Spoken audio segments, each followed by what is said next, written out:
Hi, my name is Miguel and I'm a teacher at Private Guitar Academy, and today we're going to talk about arpeggios and specifically the arpeggio technique, how to play quick arpeggios like this.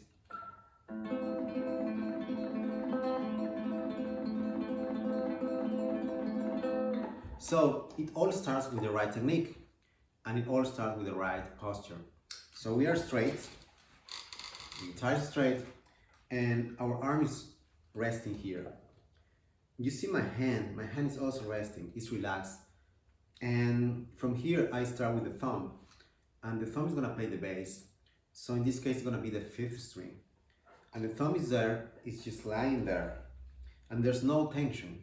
It's not bent this way. There's no tension, it's just relaxed. You see this curve here. And then each finger is gonna own a string. So I'm gonna play second, third, and fourth string. So ring finger on the second string, middle finger on the third string, and the index is gonna play the fourth string. The thumb's gonna be on the fifth string. And we're gonna start with this warm-up exercise. I'm gonna have A minor here, and each finger is touching the string. Each finger owns the string. And while each finger touches each string, I'm gonna play only thumb and index first. Then I'm gonna play thumb and middle, and then thumb and ring finger. Just one thing, and it's very important. The thumb needs to have space to move around. Nothing is blocking the thumb. So with that in mind, also the fingers are not way too inward. They're not inside touching the wood. They're just caressing the strings, very lightly touching the strings. And now we do the exercise.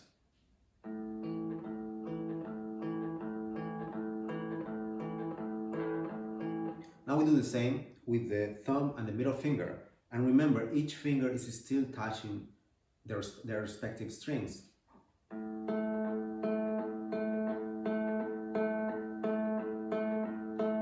Now thumb and ring finger.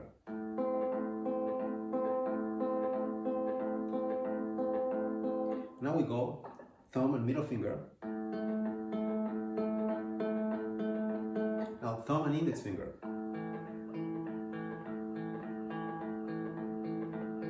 Why is that? If you've never done this before, you don't know how to move these fingers in these combinations individually and coordinated with the other fingers. So you're building these neural connections. And we're just warming up this way. So you can move each finger at will and you can coordinate two fingers. Now we're gonna try to build the whole sequence. So it's gonna be thumb, index, middle, and ring. And after the ring finger, we start again. Thumb, index, middle, and ring, over and over again, and it's cyclical. It's like riding a bicycle. So we're going to start very slowly.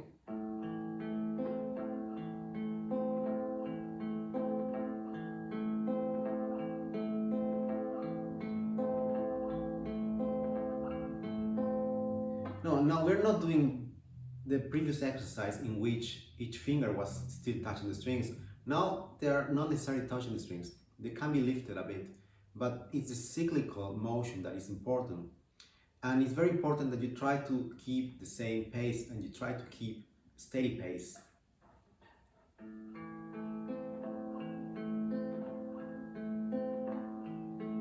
So just listen how there are no gaps between the ring finger and the thumb when you start over.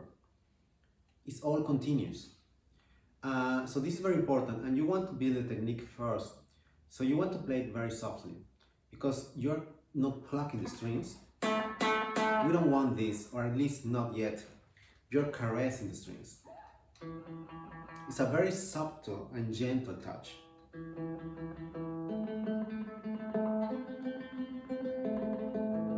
Just like that.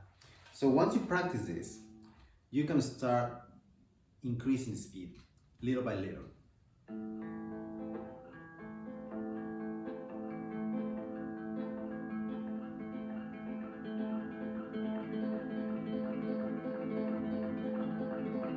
You start slowly and you keep speeding up.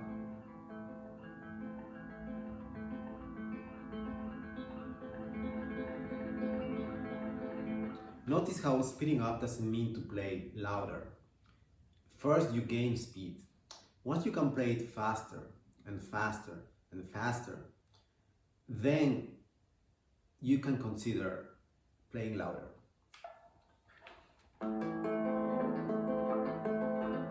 But don't try to play it louder first. Now, if it's too softly for you, there's a volume knob, just increase the volume. But try to build technique first. So that's the whole thing, that's the trick for playing faster.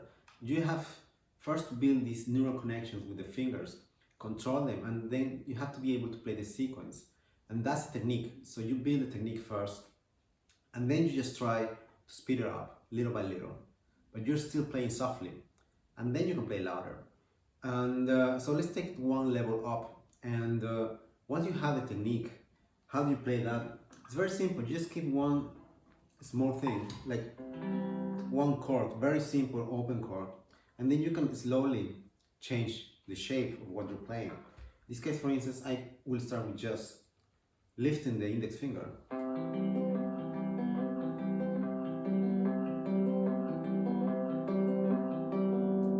It's just very simple. This is doing exactly the same sequence over and over again. And in this hand, I'm changing just from C to C major 7th. So I'm just lifting the index finger. And I can do the same for A minor. So now I'm going to switch chords. I'm going to play C, then I lift the index finger, so C major 7th. Then I play A minor, then I lift the index finger, so it's going to be A suspended 2nd.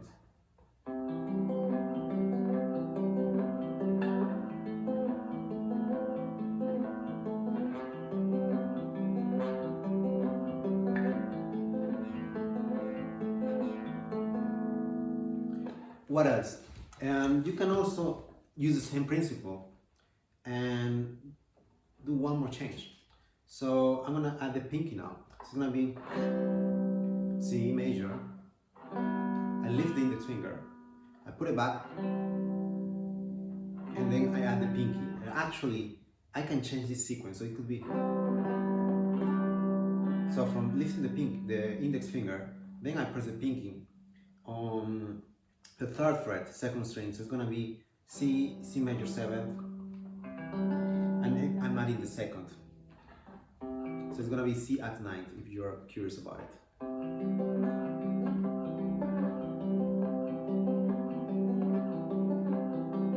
And now I change to A minor.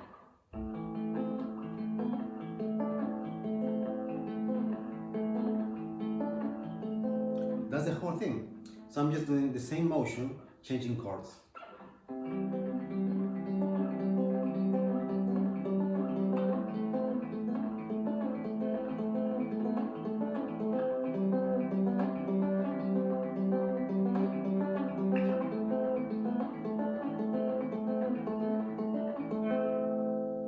Simple as that. And you can do the same thing over and over again. You can change shapes.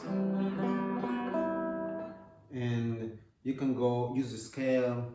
You can mutate shapes as you wish. So just try this one first. Try to get the technique first. And then you can do more stuff. And it's really cool. So try it yourself.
Thanks for watching.